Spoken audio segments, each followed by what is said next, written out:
चलिए एक और हदीस पढ़ते हैं सही मुस्लिम से। नबी सल्लल्लाहु अलैहि वसल्लम फरमाते हैं, मैंने कहा शुक्र हमारी जरूरत है, अल्लाह ताला तो खुश होता है। कोई शख्स अपनी तारीफ पे इतना खुश नहीं होता जितना अल्लाह ताला अपने बंदे के शुक्र पे होता है। इसीलिए तो उसने जन्नत बनाई कि बंदे शुक्र करते जाएं और कहां चले जाएं? जन्नत में। एक और हदीस जन्नत से पढ़ता हूं।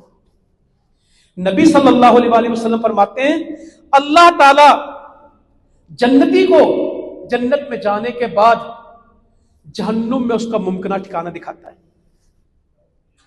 जन्नत में बंदा चला जाता है, फिर अल्लाह ताला उसको दिखाता है कि अगर तू अमल ना करता तो ये जहन्नुम थी,